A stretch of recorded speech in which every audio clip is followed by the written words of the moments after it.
Good morning. We are in the historic city of Angoulême. Don't know much about the place, but it's in the Charente.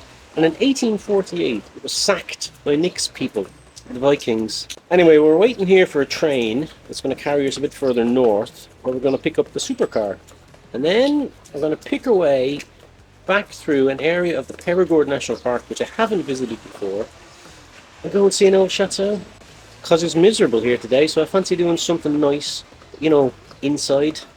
Anyway, my train's in about 40 minutes, so I'm going to finish this coffee, wander up to the artisan food hall place, see what that's like, then waddle back down to the train station and go pick up the car. And tonight we're staying in an old coaching inn, which is where coaches used to stop. Not the buses, the coaches with the horses. Anyway, we're staying in one of them. So all in all, it's a bit of a random day today because I didn't know I was coming here till last night.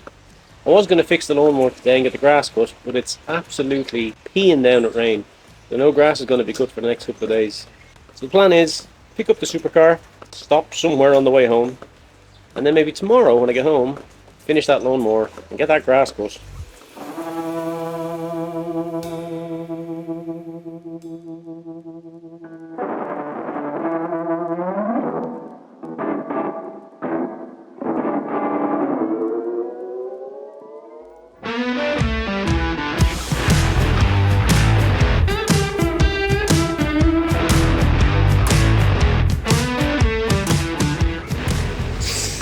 Oh, it's miserable today. Anyway, top tip if you're travelling by train in France. There's an app you can download called SNCF Connect, and it's basically a train app. So you type in where you want to go, where you're leaving from, and what day you're leaving at. It'll give you a list of prices. But on some of the more mainline trains, you have the option of going first class. Sounds very fancy, but it's not really. It's about £4 extra, but you do get Wi-Fi. You can pick your seat, and there's usually plugs in most of the seats. And I think on the first class carriages there's also like a food service.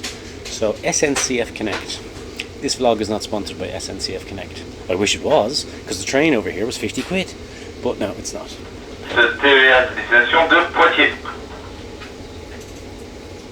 Cool, so this train finishes in Poitiers, but we're getting off. And then my mate Joe's picking me up, hopefully in his fancy BMW. And then we're going to pick up the supercar, which will be great crack driving in this rain. Just not used to the raw power of it,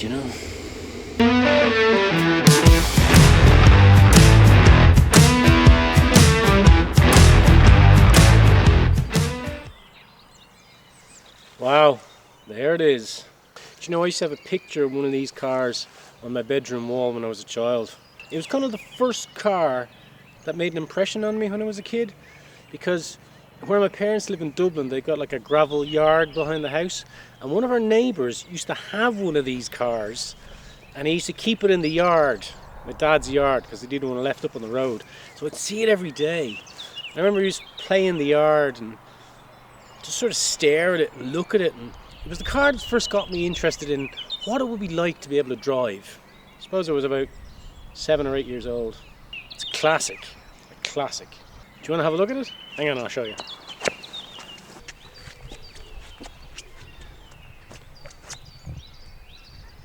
The Renault Super 5, or Super 5 as they call it here in France. God, I love it. So let me give you a brief overview of this 1992 Renault Super 5, or Super 5 as they call it in France. It's got a 1.1 litre Client Font inline 4-cylinder petrol engine up front. And the Client Font engines have been put into Renaults since the 50s, I think. This particular one was unveiled at the 1963 Geneva Motor Show, and they've stuck it in loads of stuff over the years. They even stuck it in some single-seater race cars for the Le Mans 24 Hours Endurance Race. Some of those engines produce 400 brake horsepower. The one they stuck in the Renault Super 5, well, doesn't quite produce 400 horsepower. You can get a 120 horsepower version of this car, but I thought that might be a bit too leery. So this one produces 48. Well, it did produce 48 horsepower when it was new. So let's assume some of those ponies have escaped or been put out to pasture, been shot. Let's call it 45 horsepower even, which is plenty.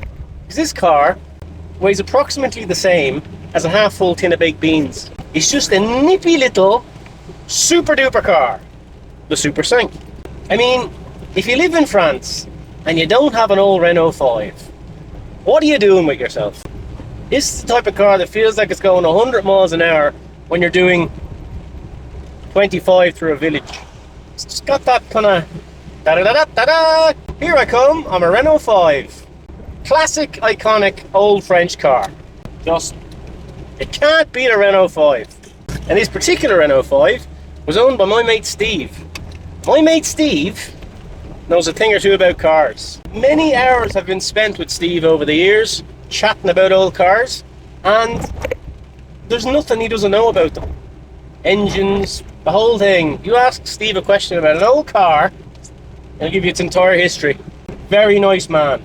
If you ever need a car or a car part, I always talk to Steve, because if Steve doesn't have one, he'll be able to tell me where I can get one. In fact, Steve was the man that found Pascal for me. I was talking to Steve a few years ago and I said, you know what, I'd really like one of those old little white Renault vans that you see all over the place. Steve said, leave it with me. 2 days later he got back to me and said, I found you one, it's in mint condition and it's not too far from here. And that's how I got Pascal. Now some eagle-eyed viewers might be looking at this car going, kind of looks the same as Pascal on the inside. And you'd be right. Pascal is pretty much the van version of this car. So it's the same kind of interior. Very familiar. Seats are a bit more comfy, I'll have to say. And the critical difference between this car and Pascal is that Pascal has a 4-speed forward gearbox. This car has a 5-speed forward gearbox. And that might sound like a lot, but let me tell you something. Pascal can reach a maximum velocity of 70 kilometers an hour, whereas this car can hit the dizzying heights of about 110, which I'm telling you, when you're driving distance, makes all the difference. And interestingly, the difference between this Super 5 and a lot of other Super 5s you'll see around France is that this one is a 3-door model. Quite rare. They're normally 5-door. Right, so the weather is pretty miserable today. It's dark, it's cloudy, it's lashing rain. So we're going to head down to this chateau and have a look around it. Apparently there's some sort of art museum in it, so that should be interesting. And then afterwards, we're staying in this old coach house place that we're going to dig out. Get a bit of dinner, have a glass of wine, go to bed, generally have a relaxing weekend, which would be nice.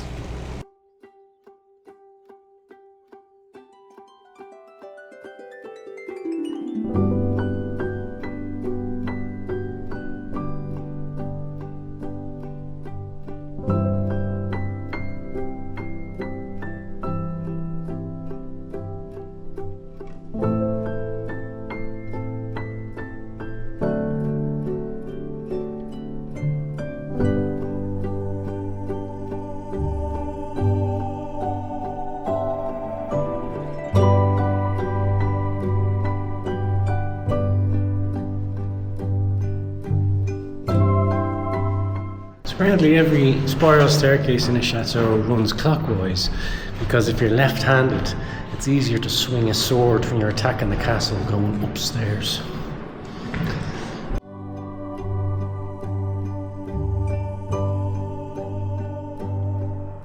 I mean, I like art.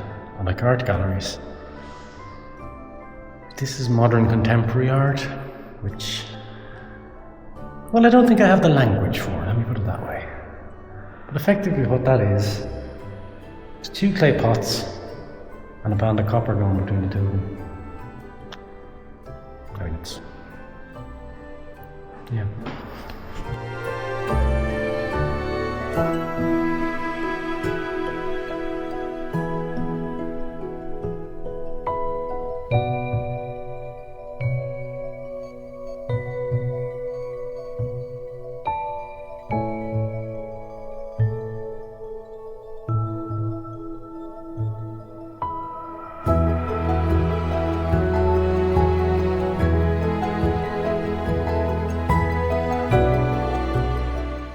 That just frightened the crap out of me.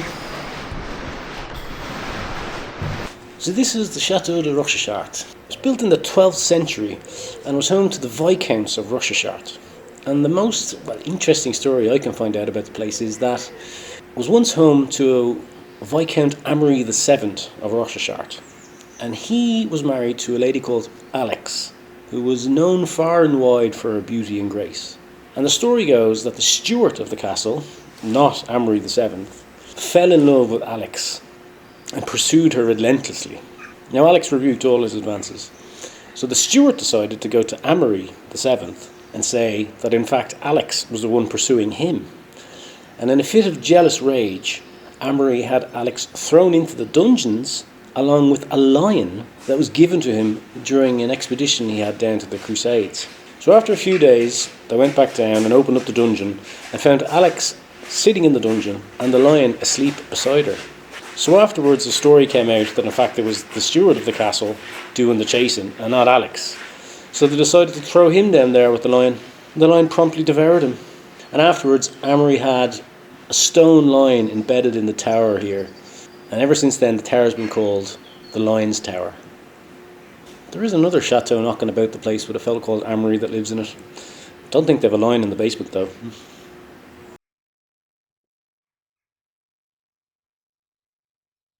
Well, we're back. And the old super tank fits like a glove. I haven't thought of a name for it yet, but we'll figure that out in time. Anyway, it's hammering rain outside still, so there's no outside jobs happening. Might see if we can get that lawnmower going. Like the fire. Thank you very much for watching the vlog. I hope you enjoyed it, and I'll see you next time.